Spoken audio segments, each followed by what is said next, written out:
mag-pray na po muna ulit tayo. Let's pray po. Ama naming Diyos na dakila sa lahat, marami pong salamat, Panginoon, sa gabi na to, Lord, na magkaroon kami ulit, Panginoon, ng opportunity, Lord, upang matuto, Lord, ng mga salita mo. I pray nga, Lord God, na kumilos ka right now, Panginoon, sa buhay ng bawat isa. And I pray din po, Lord God, na hayaan mo, Panginoon, na yung mga malalaman namin, Lord, mga matututunan namin ngayong gabi, Panginoon, ay tumimo to, Lord God, sa aming mga buhay, sa aming mga puso, Panginoon. At dalangin ko, Panginoon, na bigyan mo kami, Lord, ng karunungan, kaalaman, sa salita ng Diyos, Panginoon. Nang sa ganun, Lord, patuloy, Panginoon, na kaming lahat, Panginoon, ay magkaroon talaga kami, Panginoon, ng desire, Panginoon, para, Lord God, makapag-share din ng mga salita mo, Lord God, at salamat din, Panginoon, dahil yung mga anak mo ngayon, Lord, na naglaan ng oras, Panginoon, sa araw na to, Panginoon, patuloy, Lord, na pagpapalain mo, Panginoon. Kaya i-open mo, Lord, lahat ng mga spiritual senses namin, Lord, yung mga tenga namin, isip namin, Lord God, na at maging mga puso namin, Panginoon, na maging ready palagi, Lord, sa mga mensahe mo sa aming mga buhay at maging willing kami and available lagi para sa iyo, Panginoon. Kaya salamat, Lord God, sa lahat ng gagawin mo pa sa araw na to, sa pangalan ni Jesus. Amen and amen. Ayan. Praise God po. Siyempre mag-heart react din muna ako. Ayan. Bago po natin simulan yung yung topic po natin ngayon. Ayan. Ano pong nararamdaman? May tanong lang po ako. Kahit i-chat nyo na lang po dyan sa atin. I-type nyo na lang po. Kapag kunwari po kayo po ay may mga niyayayang kaibigan, ganyan, pamilya na kunwari kakain sa labas, gagala. Tapos kunwari kasi wala kayong kasama, yayain nyo, tara punta tayo sa ganito. Ano pong nafe-feel nyo kapag sumama sila sa inyo ng tawag dito, bukal sa puso nila? Hindi dahil nilibre nyo, joke. Kumbaga, anong nafe-feel nyo kapag sinasamahan kayo, di ba, ng mga tao? Kapag niyayaya nyo. Pwede po kayong sumagot papasahin po natin. Or kung gusto nyo pong may speaker, pwede din po. Masaya. O si Ninang Emily masaya daw. Sobrang saya po at grabe yung answered prayer. Ayan. Sobrang saya daw ni Juliet. Ayan. Pati ni Ninang Emily, parehas sila. Ayan. Pwede po kayong mag-type, huwag po kayong mahiya. Nakasmile po. Paano yung smile? Ayan, masaya din po. 'Di ba? Ayan yung mga sagot po ng karamihan po, 'di ba, sa mga sagot natin, 'di ba? Is daw, masaya nga daw po yung pakiramdam natin. Kaya ngayon po, 'di ba? Ayan, sabi rin ni Jess ay masaya din siya. Ayan, masaya tayong lahat. Mabibigla ka na lang po kasi bigla na pong sumama. Ayan. May mga hugot na ata si Juliet. Ayan, pero ngayon, ayan, nakaka-encourage daw, sabi ni Gab. Hi Gab, andyan pala ikaw. Ayan. Ngayon po, 'di ba, mag-start na nga po tayo sa topic natin. Ito naman po topic natin is about po, ayan, naka-flash na po pala, is yung 6 reason why soul winning matters. Ayan. Pa-next po ako nung slide. Ayan, sabi po dito, what is soul winning? Sabi po, 'di ba, soul winning is preaching the word of God, giving someone an opportunity to give their lives to Christ and save them from going to hell. Through this, the person can become a child of God, enjoy His goodness and inheritance even while on earth. Ayan, di ba, yung soul winning nga daw po is about po to sa pagpipreach, di ba, or pag-share, pagtuturo, di ba, ng word of God. At binibigyan daw, di ba, yung mga tao, 'di ba, ng opportunity para ibigay yung buhay nila kay Jesus at para ma-save nga sila din, 'di ba, sa pagpunta sa impyerno. And at sa pamamagitan din nito, 'di ba, binibigyan din ng chance, 'di ba, na maging isang anak ng Diyos, 'di ba, at ma-enjoy yung kabutihan na ginagawa ng Panginoon sa ating mga buhay, 'di ba? Lalo na tayo, 'di ba, yung mga Christian sa atin dito ngayon, 'di ba, nararanasan natin 'yon dito mismo sa earth, 'di ba? Kung gaano din kabuti or paano gumagawa, 'di ba, si Lord sa ating mga buhay. Ayan. And then sabi po sa next slide din po. Ayan, pa-next po ako. Ayan, sabi po dito, ayan, few Christian are called to be preachers. Meron nga daw po, 'di ba, mga ilan na mga Kristiyano tinawag po upang mag-preach. Ayan, hindi na po tayo lalayo, syempre example na po natin yung pastor natin diyan. Ayan, 'di ba? Sila po yung mga example ng mga tinawag po ng Panginoon, 'di ba? Upang makapag-preach, 'di ba, sa mga tao. Pero sabi po dito, but every born again Christian is called to be a soul winner. Pero tandaan po natin na tayo daw pong mga born again, tayong mga naging Kristiyano, is tinawag din po tayo ng Panginoon para makapanalo din ng mga tao o ng mga kaluluwa. 'Di ba po? Kumbaga, ibig sabihin, hindi lang po si pastor yung may karapatan, or hindi lang siya dapat, or si Ate Mer yung may kakayanan na mag-share po ng word of God at makapanalo, 'di ba? Kaya sabi din po dito is soul winning is a definite effort to lead a person to accept the Savior soul winning is the primary assignment of a disciple. 'Di ba? Alam po natin na kapag tayo po is kailangan magkaroon din po tayo ng effort na makapag-lead po sa mga tao, 'di ba? Na ma-accept nila si Jesus bilang kanilang Diyos at tagapagligtas. Kumbaga tayo po, 'di ba? Kaya po tayong gamitin at gagamitin po tayo ng Panginoon. Amen. Para makapag-share po at maipakilala sa kanila si Jesus bilang kanilang Diyos at tagapagligtas po. At ayan nga daw po yung assignment natin bilang mga disciple, 'di ba, ni Jesus. Kumbaga, sino po dito kiniklaim na tayo po is disciple tayo ni Jesus? Kailangan po natin na ma-share po 'yon, 'di ba? Ayan, next slide po. Sabi naman po dito, many people today say, why should I win souls?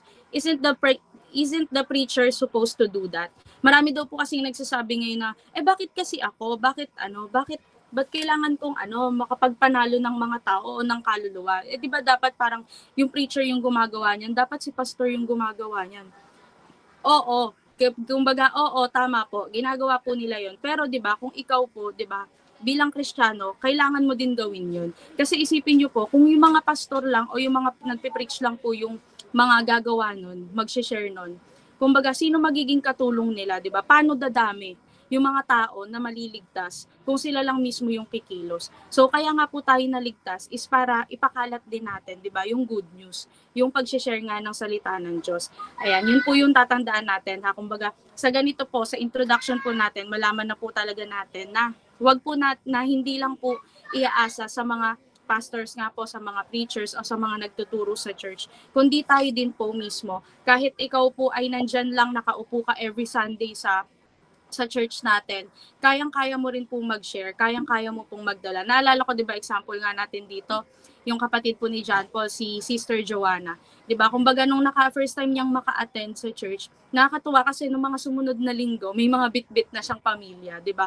Kumbaga, ibig sabihin po, hindi lang nakaasa nga talaga sa mga pastor natin, kundi sila din mismo, dahil nga naka-feel sila, naramdaman nila na ganun pala yung pakiramdam na matanggap si Jesus bilang Lord and Savior. Kaya shinare din niya, di ba, agad-agad sa pamilya niya. Kaya unang-una, punta na po tayo agad sa number 1. Huwag na po nating patagalin to. Ayan, number 1 po is Satan hates man. Ayan, sabi po sa 2 Corinthians 4:4, in their case, the God of this world has blinded the minds of the unbelievers to keep them from seeing the light of the gospel of the glory of Christ who is the image of God. And sa Revelation 9:11 po, they have asking over them the angel of the bottomless pit. His name in Hebrew is Abaddon, basta ganun po. And in the Greek, he is called Apillion.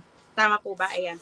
Basta, ayun nga po. Pero ang sinasabi po dyan, yung binabanggit po sa verse po na yan, is po yan, si Satan nga po. Ang ibig sabihin daw po nung Abaddon daw po means destruction. So, si Satan gusto niyang dinedestruct yung mga tao, lalo na yung mga anak din ng Diyos. At yung sabi naman po, yung sa Apollion, basta yun po. Tulungan niyo ako kung paano basahin yan.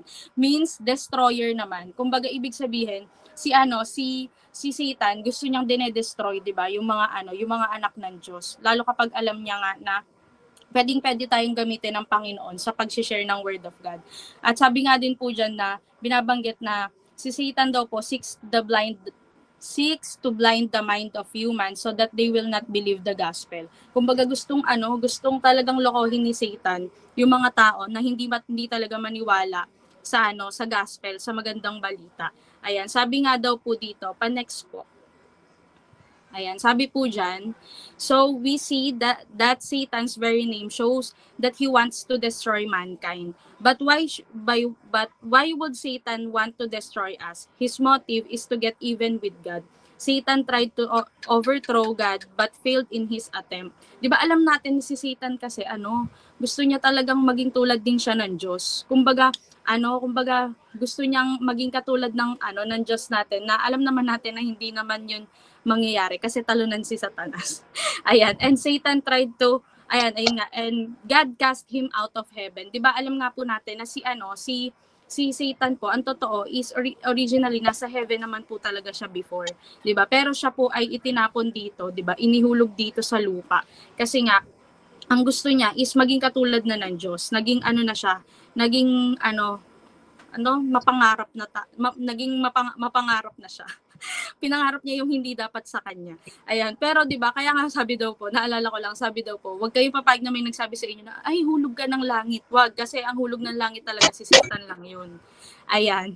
Tapos and sabi 'di ba, Satan wants to get revenge against God by destroying him. 'Di ba? Gusto nga talagang ma-destroy ni Satan yung Diyos, 'di ba? Even though, pero tandaan natin 'di ba, na even though God hates sins, 'di ba si Lord galit talaga siya sa sa kasalanan, pero he still loves man. Kumbaga, pero tayo mahal pa rin tayo ng Panginoon, and alam din mismo ni Satanas yan. Pero kahit gano'n, tinatry niya pa rin pong kumbaga maging katulad ng Diyos, or tinatry niya pa rin i-destroy yung mga tao sa pamamagitan ng paglalason sa mga isip ng tao, pang-uutos sa mga tao. Kaya ayun, tandaan po natin na hindi dapat tayo makinig sa mga sa mga sinasabi, 'di ba, ni Satanas. And number 2 naman po, sabi po diyan, hell is as real as hell. Ayan, nakakalito po ba? Pero ang totoo nga po is yung impyerno is kasing totoo ng impyerno. Basta in short po, totoo ang impyerno. Ayan, kaya 'di ba, parang kumbaga lahat po tayo kailangan nating maniwala na may impyerno po talaga. Sabi nga po sa Romans 6:23, for the wages of sin is death, but the free gift of God is eternal life in Jesus Christ. In Christ Jesus our Lord. Amen. 'Di ba, kumbaga alam natin, 'di ba po, na ang kabayaran po sa kasalanan is kamatayan, 'di ba? Pero meron po, 'di ba, na regalo ang Panginoon sa atin. Yun po yung eternal life, 'di ba? Lalo na kapag tinanggap nga po natin si Jesus bilang Lord and Savior. At sabi po sa Revelation 20:15, and if anyone's name was not found written in the book of life, he was thrown into the lake of fire. Ayan na po yung sinasabi natin, na once po kasi na tinanggap natin si Jesus, or i-share natin si Jesus, 'di ba, sa mga tao sa paligid natin, kailangan nilang tanggapin si Jesus bilang Lord and Savior. Kasi bakit po? Doon po magi-start na maisusulat po yung pangalan natin, 'di ba, sa book of life na tinatawag, na pagdating po natin ng langit, ayun po yung babasahin at titingnan kung nandun yung pangalan natin. Pero kapag yun daw po, 'di ba, hindi doon nakita yung pangalan natin, hindi doon nabasa, automatic po yun, itatapon siya sa impyerno. Kaya 'di ba, ganun ka-importante na dapat po nakakapag-share po tayo talaga ng word of God. Kasi sino po, 'di ba, ang may gustong mapunta sa impyerno? Wala naman po. Lalo tayong mga Kristiyano, 'di ba? Ang gusto po talaga natin, langit po tayo. Kaya dapat, 'di ba, magkaroon po tayo ng compassion po sa mga tao, lalo na sa mga pamilya natin. Ayan, sumunod po, pa-next po ako nung slide. Sabi po dito, ayan, the Bible says that the wages of sin is death, and that God will judge humans for their sin. Of course, the end result will be, ayun nga po, 'di ba? Yung magiging resulta nito is yung the lake of fire for every sinner who does not repent of his sin. Naalala ko lang po, dati po sinasabi nga po sa amin na dapat daw po lagi tayong nagre-repent, nahingi ng tawad sa Panginoon. Kasi 'di ba, aminado naman po tayo na tayo po ay makasalanan. Ngayon, meron pong mga araw na hindi natin inaasahan or hindi natin sinasadya. May mga times talaga na nakakagawa po tayo ng mga kasalanan na hindi natin napapansin, nakaka-hurt na tayo ng mga tao, hindi natin napapansin, may mga na-offend tayo, o kaya naman po may mga nalait tayo, or may mga nasabi po tayong hindi maganda. 'Di ba? Kumbaga sa mga ganong simple po is nakakagawa na po tayo ng kasalanan sa Panginoon. Kaya naalala ko po, sabi sa amin dati, kaya ganun ka-importante na araw-araw daw po humihingi tayo ng kapatawaran sa Panginoon. Kaya po ang ginagawa ko din lagi, umaga tsaka gabi, lagi ko sinasabi sa Panginoon, Lord, ano man po yung mga kasalanan na nagawa ko ngayong araw, patawarin mo po ako. Kasi 'di ba, minsan hindi tayo nagiging aware na nagkasala po pala tayo. Kaya, ayun, tandaan po natin na magrepent po tayo araw-araw sa Panginoon. Kaya nga po, simula po nung nakilala ko si Jesus, nagkaroon pa po ako ng prayers ko noon na, Lord, yung mga kasalanan ko pa po kahit po nung bata po ako, kung nakapagmura po ako dati, patawarin mo po ako. Yun po yung ano, nung time na mga nung shinare po sa akin ni Kuya nun si Jesus at pinatanggap niya ako. Talagang sabi ko talaga kung ano man yung mga kasalanan ko na natandaan ko nung bata ako, sabi ko, Lord, patawarin mo ako dun na. Kaya ngayon po, 'di ba? Ganun na po yung iano natin, gawin po natin. Kumbaga i-adapt po natin 'yon na kailangan mag-repent po tayo araw-araw. And then makikita po natin sa next slide po, ito po yung picture po ng hell. Ayan mga kapatid, yan pong mga picture na yan is mga ano pa lang po yan. Medyo light pa yung picture na yan. Hindi ko pa po nalagay diyan yung pinaka mga words na makikita po sa impyerno. Pero 'di ba nga po, kumbaga diyan sa picture na yan, malalaman nga natin kung gaano kainit diyan. Biruin niyo naman kung titingnan, kulay pula lang. Wala kang ibang makikita kung gaano kainit diyan. Naalala ko 'di ba sa impyerno nga po, sobrang ano, ang gagawin sa inyo diyan is kung gagawin ang pag napunta ang isang tao sa impyerno is susunugin ng susunugin, papatayin ng papatayin. Kumbaga wala na silang choice, wala na silang second chance. Kumbaga as in wala nang way para makaalis pa sila diyan, kundi diyan lang talaga sila forever.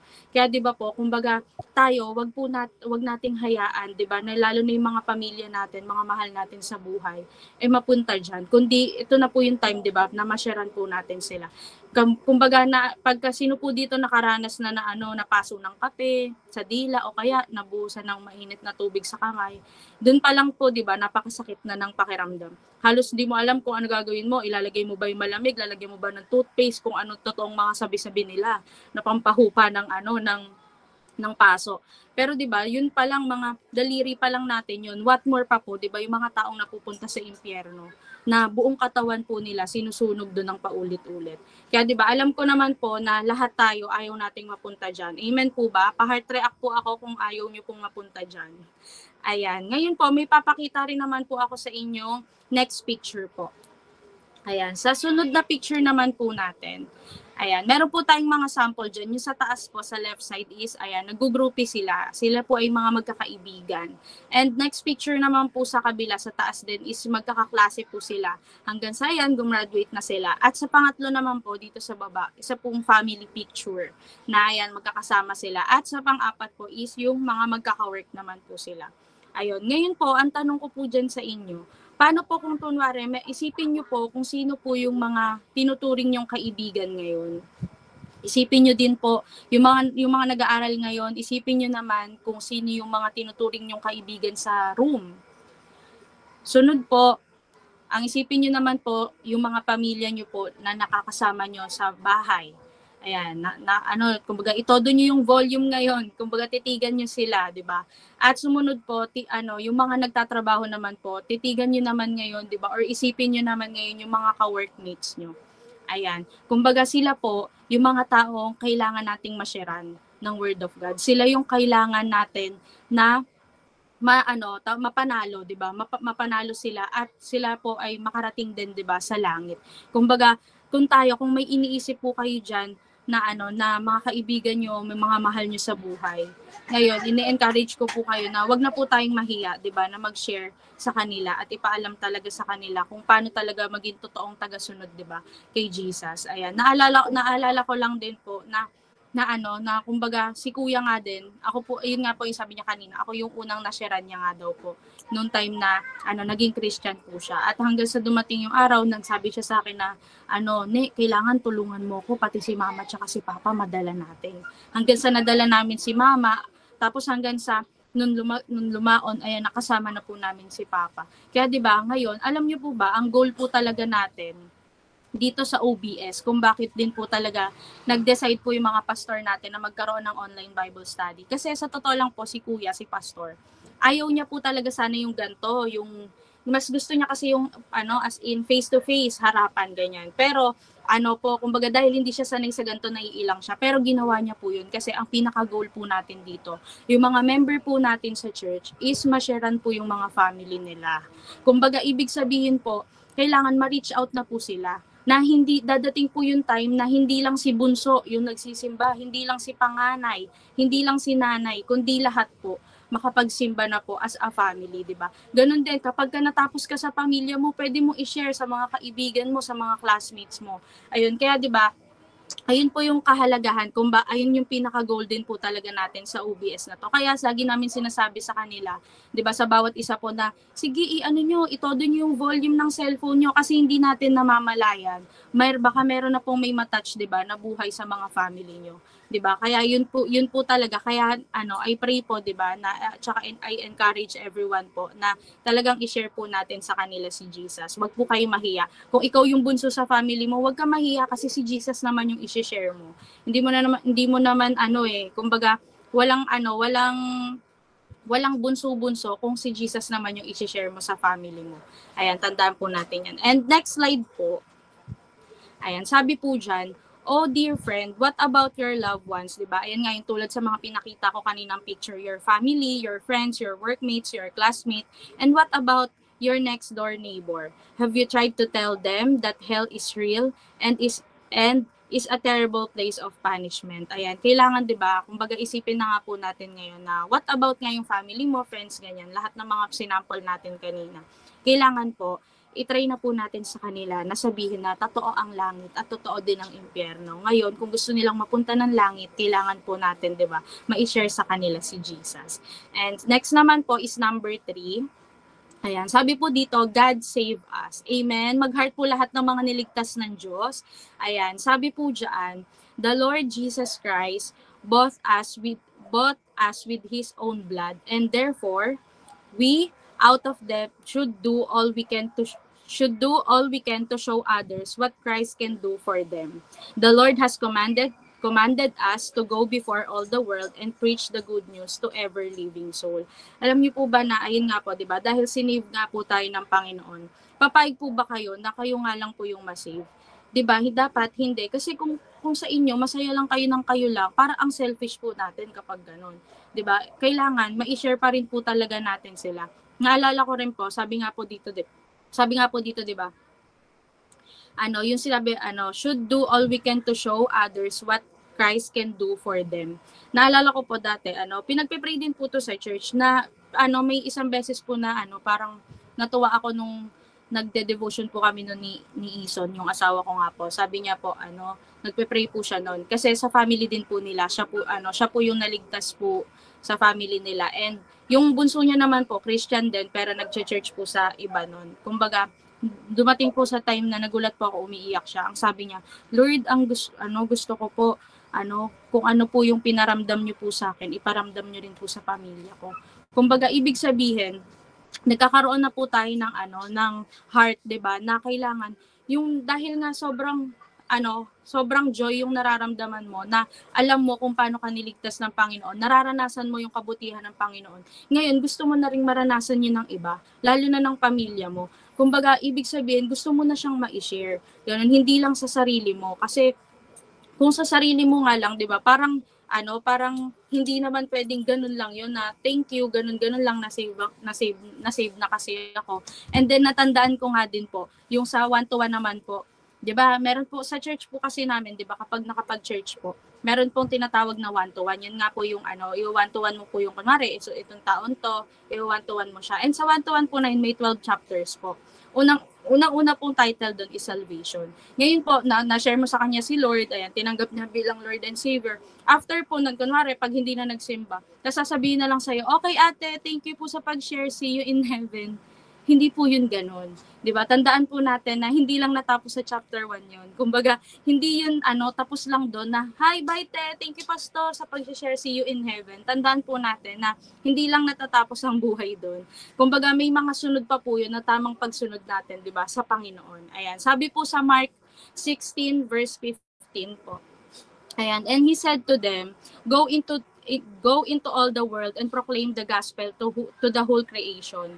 Ayan, sa Matthew 28 naman po, verse 19 to 20, go therefore and make disciple of all nations, baptizing them in the name of the Father and of the Son and of the Holy Spirit, teaching them to observe all that I have commanded you, and behold, I am with you always to the end of the age. Sa pa lang po, sa verse pa lang po na to, 'di ba? Nakikita na natin na talagang sinasabi dito ng Panginoon na go and make disciple, 'di ba? Baptizing them in the name of the Father. Kumbaga ibig sabihin, totoo talaga na kailangan i-share natin 'yun. i-share natin yung Word of God at yung mga natututunan natin. Ayan, next naman po, number 4 po natin. Ayan, diyan naman po is the clock is ticking. Ayan, tandaan po natin, di ba, na malapit na po. Ayan, sabi po dyan sa Romans 13:11-12, besides this you know the time that the hour has come for you to wake from sleep. For salvation is nearer to us now than we first believed. The night is far gone, the day is at hand. So then let us cast off the work of darkness and put on the armor of light. Ayan, 'di ba? Tandaan natin po mga kapatid na ito na po yung araw, 'di ba? Ito na po yung time para po makapag-share po tayo. Wag na po nating isipin na sa mga susunod pa, 'di ba? Sabi nga po diyan sa next slide po natin, if there was ever a time that the last days were evident it is now. Literally, dozens of prophecies have been fulfilled even within the last 50 years to show us that the end time is near. Alam nyo nga po ba na malapit na nga po dumating si Lord, di ba? Kumbaga, alam natin na anytime po, pwede na siyang dumating. At meron na nga daw pong mga dose-dose ng prophecy, yung na-fulfilled na, para malaman po talaga natin na malapit na po siya. And then sabi nga po, if the Lord were to come today, paano kung kunwari po ay ngayon ay dumating na si Lord? Would you be able to have him say, well done, thou good and faithful servant? Paano po pag ngayong oras na to, 'di ba? Si Lord kasi kaya niyang dumating sa isang kisap mata lang po, 'di ba? Kumbaga pag dumating po siya ngayon, masasabi niya po kaya sa atin yung well done, thou good and faithful servant. Kailangan yun po yung maging goal natin, na masabi po sa atin yun ng Panginoon. Kaya 'di ba, wag na po nating patagalin pa or wag na po nating isipin na marami pa pong wag na po natin isipin na marami pang oras, marami pang araw at saka marami pang panahon. Naalala ko po, meron po akong chinat nung mga nakaraan, pero di ko na po siya sasabihin kung sino. Ayun, kasi namimiss ko na nga po siya. And yun, parang madaling araw po yun. Bigla lang ako nagising, tapos nagpe-pray lang ako. Tapos biglang naalala ko siya. Tapos sabi ko po sa kanya, basta wag mong isipin na marami pang time ha, tsaka marami pang panahon. May time pa para bumawi kay Lord, tsaka para makabalik ka pa rin sa Kanya. Kumbaga, ibig sabihin nga kasi, hindi na po ito yung time ng palaro-laro natin, yung maging kampante tayo or magpabebe lang tayo, di ba? Ito na po yung araw na kailangan tinutulungan na po natin yung mga pastor natin na mag-share ng Word of God. Mag-double time na po tayo, ganon. And next naman po, ayan, number 5 po natin is yung fellowship with God. Ayan, sabi po dyan, if anyone serves me, he must follow me, and where I am, there will my servant be also. If anyone serves me, the Father will honor him. Amen. Sabi po yan sa John 12:26. And next slide po, sabi po dyan, the way for any Christian to be in real fellowship and happiness with God, ayan, sa next slide po, is to witness the loss around him day by day. Alam niyo po ba na ang kumbaga yung way nga raw po para sa mga totoong Kristiyano na magkaroon ng fellowship daw kay with Jesus. Yun po yung makita natin or ma-witness po natin yung mga nawawala, 'di ba? Nawawala, 'di ba, ng mga tao day by day. Kumbaga kung yun nga po yung sabi ko sa inyo kanina, tulad po na sinabi ko, kung titingnan niyo lang po yung pamilya niyo ngayon and kung magkakasama po kayo sa bahay, titigan niyo po sila, yung mga kaibigan nyo, workmate nyo, mga classmates nyo. Kumbaga, yung mga ganyan, dapat naaalala nga po natin sila. And then, sabi po dito, there are many Christians who are miserable and out of fellowship with God. Marami nga po kasing mga Christian ngayon. Ito nga po yung parang sinasabi nila, di ba, na dapat po sinasabi sa atin ng mga pastor na wag po tayo maging Kristiyano sa nguso lang. Ay, Kristiyano ko, I am Christian. Ayan, nguso lang, di ba? Kailangan, maging Kristiyano po tayo sa puso, 'di ba? Hindi lang sa nguso na sinasabi mo ay Kristiyano ako, pero 'di ba, kailangan required po na maging Kristiyano po tayo sa puso. Ayan, kaya kumbaga dapat ngayon yun yung i-goal po natin. And sabi din po dito, they make all kind of excuses for not witnessing. Kailangan hindi po tayo yung mga tao na maraming excuses sa buhay. Ay kasi po busy pa po ako, ay kasi po may gagawin pa po ako may tatapusin pa po ako. Ay next time na lang po pastor kasi pagod po talaga ako ngayon. Dapat hindi na po tayo ganun. Kasi iisipin, malapit na nga po talagang dumating si Lord. Paano kung kunwari sinabi mo, pastor bukas na lang ako mag-share o kaya pastor next week na lang ako mag-share. Paano kung this week dumating si Jesus? 'di ba? Di wala, hindi ka nakapag-share, hindi mo na-sharean yung mga gusto mong ma-sharean o yung mga gusto mong mapunta sa langit. Kaya habang may oras po, araw-araw, i-goal po natin yun. Kumbaga, naisin nga po natin talaga yun. Naalala ko nga po, number 5 na po to, no, tama yan. Naalala ko nga po, si ano po, yung kawork ko po before sa Bridgestone, si Ate MJ. Alam niyo po ba na ano, Christian na din po yun. May sinisimbahan din po siya. Pero dumating sa amin, may mga time na nasa office po kami. Kasi halos dalawa lang kami minsan doon. Minsan nagugulat kami, nagkakaiyakan na lang kami. Kasi bakit? Sinishare ko sa kanya minsan yung mga na-experience ko with the Lord. Tapos may mga times na nag-sharing time kami about buhay-buhay. Tapos biglang makaka-relate kami. Pero alam niyo po ba na ang ending po nun, masasabi talaga namin, pero grabe no, buti na lang may Jesus tayo. Kasi dahil nga alam natin at kilala natin si Jesus, alam natin lahat ng mga nangyayari sa atin, alam natin na mapagtatagumpayan natin yun. Lalo na kapag kung anong mga klaseng problema nga yan. Kumbaga, ganun po, di ba, na kahit minsan nasan tayo, pwede kaya nating ma-share. Minsan may mga naging ka-workmates din po ako na kunwari biglang mura ng mura nagshi-share sa akin. Ano kasi TI kasi si ganito ganyan inis siya sa kapatid niya. Maya kunwari nakikiano lang ako, talaga te, ganun. Pero maya papasukan ko na, pero te, alam mo ba, dapat ganito kasi, dapat ganyan. Kumbaga minsan biglang magugulat na lang ako pag uwi ko magchat-chat yun, be, thank you sa pagsasabi mo kanina. May natutunan ako, may na-realize ako, ganun. Kaya sa mga ganung paraan po, 'di ba? Sa mga ganung sitwasyon, hindi mo napapansin, nakakapag-share ka na ng word of God, di ba? Kaya ayun po, kumbaga, wag po nating kakalimutan na, ayun, na i-share nga talaga si Jesus. And then number 6 naman po, ito na po yung last natin, di ba?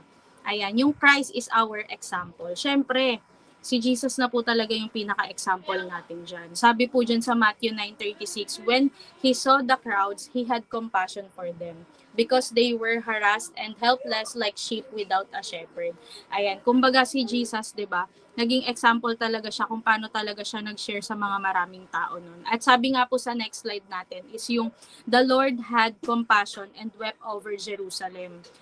We as a Christian will never win people to Christ until we have compassion for the multitude of lost sinners around us. Na tayo nga daw pong mga tao, 'di ba? O si Lord nga po, 'di ba? Meron si Lord kasi meron siyang compassion, 'di ba? At talagang nagkaroon siya ng compassion, 'di ba, sa mga Jerusalem. Na dapat tayo nga daw po bilang mga Christian, 'di ba? Hindi daw tayo makakapanalo ng mga kaluluwa o ng mga tao kung wala tayong compassion, 'di ba, para sa mga nawawalang to. Kaya kumbaga tayo magkaroon po tayo ng concern, magkaroon tayo ng habag, 'di ba, na mahabag tayo sa mga taong hindi pa nakakakilala kay Lord. Kasi tayo po, yung mga nandito ngayon sa UBS, mapalad po tayo kasi nakilala na natin si Jesus. Natanggap na po natin siya. So kaya I encourage po na wag tayo mag-stop na dito lang 'yon sa UBS. Kundi 'di ba, mai-share pa po natin 'to nang mai-share, 'di ba? Sino lang yung sabihin na natin may mga friends din kayo, i-copy nyo lang yung link. I-send nyo sa kanila. Natutuwa ako kasi yung mother ko po, si mama. Ano po yan? Every Monday, automatic yan. Pag tinignan mo po yung messenger niyan, ang dami, kala ko naman kung sino mga ka-chat, yun pala pinagpapasa niya lang yung mga link. Kumbaga, kahit kanino pinagsisend niya talaga, wala siyang pakialam kung sino pa yan na kung ayaw ba niyan sumali. Basta ang sinasabi niya lang, sali ka ha, join ka ha, ganun. Kumbaga, sa mga ganun, hindi mo napapansin na merong mga mababagong buhay. Tulad na lang po, 'di ba, ni Tito Mio, yung tito namin na from Capiz, 'di ba? Isa lang din po yan sa nasendan ni Mama. Pero 'di ba, nandito naman po siya ngayon at kasama po natin, 'di ba? Praise God. Kaya ibig sabihin, ganun po yung pwedeng ma-reach, 'di ba? Sa mga salita po ng Diyos. Ayan. And sabi din po, you say, well, I don't have a burden. Pwede daw pong sabihin ng iba na, wala naman kasi akong burden sa sa mga tao, ganyan, or sa mga nakikita ko. Then, you above all people want to get out and tell others about Christ. Kumbaga, but hindi sa lahat ang gawin mo is lumabas ka and try mo, 'di ba, na mag-share ng word of God. Tingnan natin kung ano naman yung mafe-feel mo kapag nakapag-share ka na. Naalala ko po dati, NHA days po namin noon. Pinag-share po kami ni Pastor tsaka ni Pastora Mary. Ngayon, sabi po, kailangan daw po namin magbahay-bahay dito sa housing. Kami, bilang mga first timer, ganun. Hindi po namin alam paano umpisahan. alam nyo, kulang na lang po sabihin ko na kuya, nag-share po kami, pero yung totoo, hindi. Kumbaga, dati, sa sobrang hiya namin, bakit po? Kasi unang-una, ayaw po namin, takot kaming ma-reject. Takot po kami na iwasan ng tao o kaya baka may sabihin sa amin. Pero alam niyo po, nung sinubukan na namin tsaka tinry na namin, oo, may mga times na nare-reject po kami. Pero mas masarap po sa pakiramdam na at least tinry pa rin namin makapag-share. Kasi may mga tao pa rin naman na bukas yung pinto sa Word of God. Na-experience po namin na pinapasok kami sa bahay, binigyan po kami ng tubig, kumbaga pinainom po kami. Tapos may mga times po nung pinag-pray po namin sila, alam niyo po nagulat kami kasi umiiyak na sila. Kumbaga ibig sabihin sa mga ganun po, sobrang sarap sa feeling, sobrang sarap sa pakiramdam po na talagang makapag-share po ng Word of God. Biruin niyo po yung mga ganon, ibig sabihin may mga tao pala talaga sa paligid na nangangailangan tsaka kailangan ma-share ng Word of God. Ang kailangan na lang po yung mga pupunta at yung mga mag-share. At isa po tayo sa mga yun, di ba? Kaya ano pa hinihintay tayo? Tara na, alis na tayo guys. Mga tok na kayo dyan. Kausapin nyo na yung pamilya nyo. Ayan. And sabi din nga po dito, ayan, di ba, sabi dito, the flesh never wants to serve God. Oh, how many times I did not want to go out on visitation.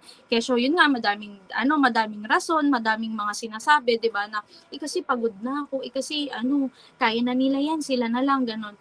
Pero, di ba, sabi nga po dito, but dear friend, how many times I have come home rejoicing because God refreshed my spirit as I witness lost sinner. Alam niyo po ba, napapansin ko to kay kuya, kay pastor din. Siyempre kay pastor, kasi siya pastor natin, hindi sa sumisip-sip ako dahil kapatid ko siya. Pero siya talaga din yung example ko sa sa bagay na to. Kasi alam niyo po si pastor, every Tuesday po nag-home visitation yan. Sa mga gusto po magpa-home visitation dyan, hindi, pero sa mga willing po, di ba, na i-open yung door ng mga house nila, pwede po kayo magsabi. Ayan, yung si pastor po kasi, na alam ko talaga sa kanya, pag sobrang saya niya talaga, kasi hindi niya yan mapigil eh. Kunwari nag-home visitation yan, dadaan yan dito sa bahay, tapos mag-share siya ng konti, galing ako kay ganito, kay ganito, alam mo ba, nakakatuwa kasi, ganito, ganyan. Tapos nakakatuwa kasi nakausap ko na yung tatay ni Grace, okay, ganun. Kumbaga, ibig sabihin, sa mga ganun po, nagkakaroon ng testimony, di ba? Kaya sa mga ganito po, ibig sabihin, totoo po ito yung sinabi dito, oh, how many times I have come home rejoicing because God refreshed my spirit. Kasi dun pa lang po, sa pag-share pa lang, nare-refresh na yung spirit natin eh. Kasi nga, nawi-witness natin, di ba, na yung mga lost soul, nagkakaroon ng alam niyo po yun, yung, sabi nga daw po yung mga dating pangit, gumaganda. Hindi, naalala ko si Anggi eh. Si Anggi kasi, di ba, naalala ko dati kapag ka ganun, sinasabi niya, ang ganda-ganda na daw niya kapag pag okay daw yung spirit niya. Kumbaga tayo din, di ba? Kumbaga, kapag nakapag-share po kasi tayo ng Word of God po talaga, meron talagang kakaibang saya o kakaibang joy sa loob-loob po natin.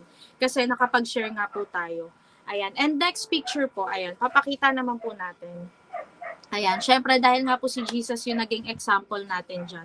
Ayan, di ba makikita na po natin dyan si Jesus, kasama yung 12 disciples niya. Si Jesus kahit mga bata, nakita niyo naman po. Di ba, na nakakasama niya. Tapos si Jesus sa mga maraming tao, di ba, kahit saan man siya mapunta nun, hinahayag niya, di ba, yung salita ng Diyos. Kaya kumbaga sa atin, di ba, mga bilang anak ng Diyos, di ba, kailangan maging goal po talaga natin na maisama po sila, 'di ba, sa church or masyaran po natin siya. Pwede niyo pong gawin, alam niyo ba, kunwari si Juliet, si Juliet pagka hugas ng plato, si Juliet talaga naisip ko diyan. Ayan, kumbaga si Juliet kunwari naghuhugas siya ng plato. Kunwari, nandyan yung nanay niya sa lamesa, di ba? Pwede mo masyaran mama mo. Hindi yung ama, kailangan mo mag-tights. Kasi dati may ganun sa amin, tights agad yung, malay ba nung nanay sa tights. Di naguluhan yung nanay. Siyempre, ang kailangan, una mong i-share. Si Lord talaga, di ba? Patanggapin mo muna talaga si Jesus. Patanggapin mo siya kay Jesus bilang Diyos at tagapagligtas. Kumbaga, hindi mo namamalayan na, di ba, advance. Kumbaga, hindi mo mamamalayan, di ba, na nasyasyaran mo na pala, tapos yung conversation nyo, lumalalim na pala. Di ba? Ibig sabihin, kapag ka gano'n, natatouch na sila, di ba, ng Panginoon. Kaya, kahit nasa bahay lang po tayo, pwede po natin gawin yan. Amen po ba? Andito ba, Mama? Ayan, nandito daw ba, Mama Julia? Amen! Ayan. And ngayon naman po, sa next slide po natin, Umalis na po. Ayan. Next naman po natin. Ayan. Endgame naman po, ayan, sa picture po natin. 'Di ba makikita po dyan, yung sa unang picture po natin sa taas, yan po yung mission po sa Mindoro. Tingnan po natin, 'di ba, kung gaano kadami yung tao na pwede po talagang mashiran. Kung gaano karami yung tao na nangangailangan kay Jesus, 'di ba? Kumbaga, sobrang praise God po. And then alam niyo nga po ba na yung sa Mindoro po natin na mission, may bunga rin po tayo dyan. Nandito siya ngayon. Hello, Tita Baby! Kumbaga, isa po Praise si Tita God. Baby, 'di ba po, sa mga nasyaran po doon at naipanalo natin kay Jesus. Kaya 'di ba, ibig sabihin ganun po kasaya, at alam niyo po ba kung gaano tayo kasaya dito? Mas masaya si Lord, 'di ba, sa langit, at mas masaya at nakikisaya din yung mga anghel diyan. Sumunod po, ayan, 'di ba, may picture po diyan sa school. Ayan, yung mga time po na nagka-campus po, 'di ba? Kapag kapasukan, yung mga ano po natin, ate at kuya, mga pastor po natin, pwedeng-pwede po sila mag-room to room para po ma-sharean, 'di ba? Yung yung mga estudyante. Lalo po mga estudyante ngayon, grabe. Sobrang ipa-iba na po kasi ng paiba ng generation. Kaya masasabi kong mas lalong kailangan po nilang makilala si Lord. Ayan, next po, ayan, yung care group, yung nasa baba po, itong nasa may, tinuturo ko, kala ko naman makikita. Ayan, nasa gitna po. Ayan, yan naman po is yung care group po. Ayan, binibilugan po ni Pastor. Yan po yung care group naman na nagaganap po sa bahay po nila. Biruin nyo po, seed faith lang po niyan is yung mga youth po namin na iilan lang po sila. Pero dahil po mga nagdala nga po sila, 'di ba, ng mga classmates po nila. Ayan, praise God po dahil dumami na po sila at dumating na po yung time na siksikan na po sa loob ng bahay nila, Pastor. Kaya kinailangan magpalit ng aircon kasi mga maa-ashim na, joke lang. Kasi nagkakaamuyan na po sila doon sa sobrang init. Pero 'di ba, ganun pa man, hindi nila iniinda yon kasi mas nafi-feel pa rin po nila kung gaano kasaya kapag nasesharean sila at at nalalaman nila, 'di ba, yung mga kabutihan po ng ating Panginoon. And next po, ayan yung nasa baba naman po.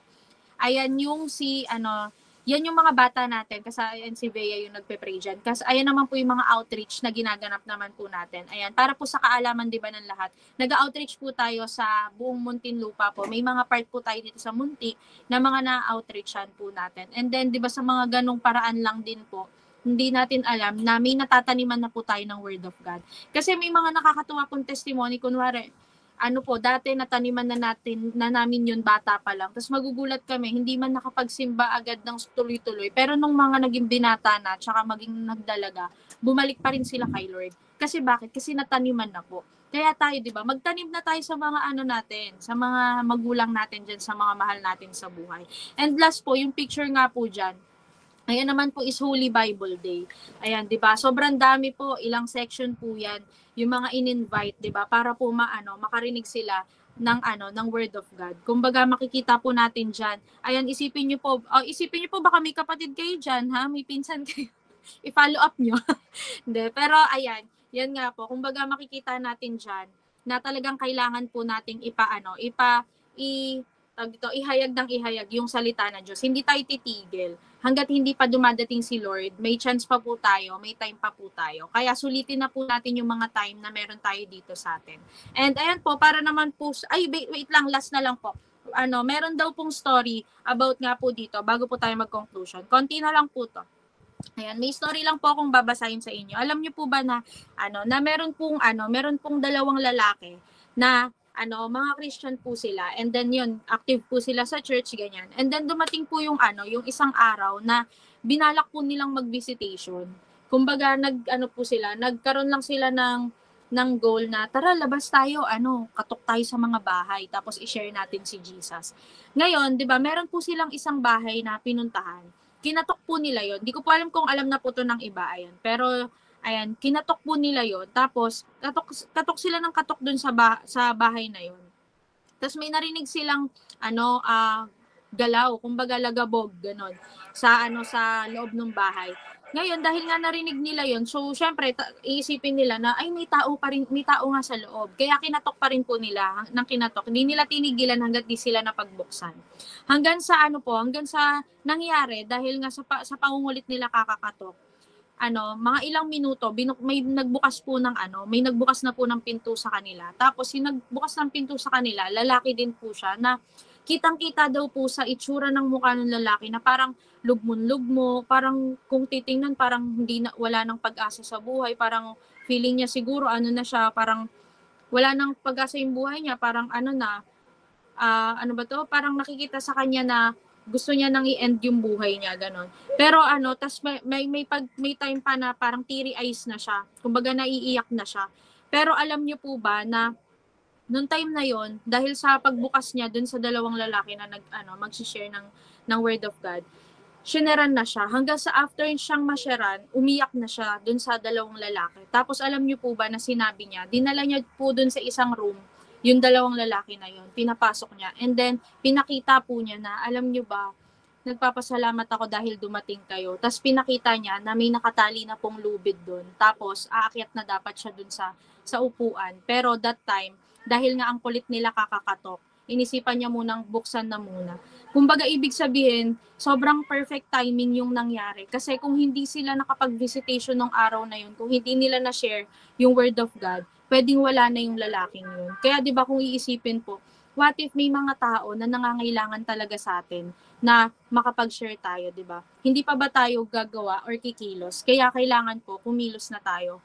Ayan. At sabi nga po dito sa conclusion po natin, dear friend, there are many people who have no hope and are without Christ. They are destined to hell. 'Di ba may mga tao nga daw po na nawawalan na ng pag-asa, feeling nila parang wala nang say-say yung buhay nila, ganun. Lalo na yung mga wala nga po kay Jesus.